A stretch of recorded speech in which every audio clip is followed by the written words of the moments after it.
Now, will you notice verse 4, because we have here the sealing of prophecy. But thou, O Daniel, shut up the words and seal the book, even to the time of the end. Many shall run to and fro, and knowledge shall be increased.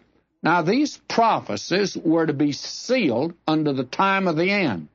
Now, this does not mean the end of time, but it refers to that definite period of time, which in Daniel is the 70th week. And in view of the fact that we're in that interval immediately preceding this period, it's difficult to know just how much we really understand today, to tell the truth.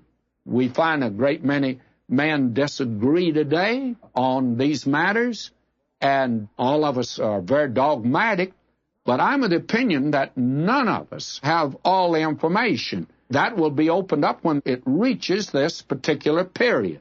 And that's the reason I think we need to keep our eyes upon one thing, looking for that blessed hope and the glorious appearing of the Lord Jesus. Keep our eyes fixed upon the Lord Jesus Christ. Now we are told that many shall run to and fro. And I personally believe that this means running up and down the Bible in the study of prophecy. Many shall search it through and through. And there is a study of prophecy being made today that we haven't had in the past. I think certain great doctrines are developed at particular periods in the history of the world. At the very beginning of the church, the doctrine of the inspiration of the Scriptures was pretty well established. The deity of Christ, redemption. Then as you move along in the history of the church, I think now we've moved into an orbit where there's more study of prophecy. And it says knowledge shall be increased. And I think it means knowledge of prophecy. It's true that knowledge has increased in every field today, but I'm trying to confine this to what I think primarily it refers to. And, of course, men have sure been running to and fro, but I think it refers to the study of prophecy.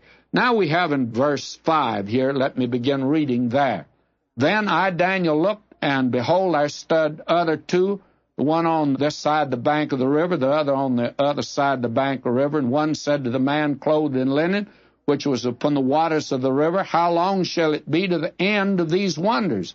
And I heard the man clothed in linen, which was upon the waters of the river, when he held up his right hand and his left hand unto heaven, and sware by him that liveth forever, that it shall be for a time, times and a half, and when he shall have accomplished to scatter the power of the holy people, all these things shall be finished.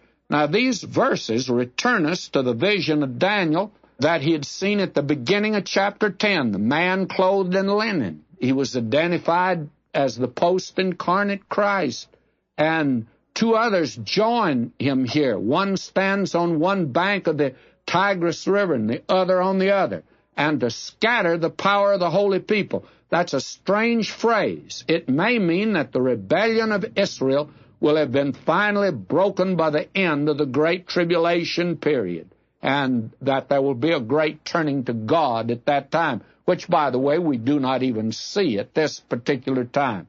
Now, verse 8, and I heard, but I understood not. Then said I, O my Lord, what shall be the end of these things? Now, Daniel was a witness to this scene, and he says he did not understand what he heard. Now, Daniel was puzzled, and he wanted to know how all these things he had just witnessed would work out. Verse 9, and he said, Go thy way, Daniel, for the words are closed up and sealed to the time of the end. Now, Daniel is reminded again that these things would take place in the time of the end and are temporarily sealed.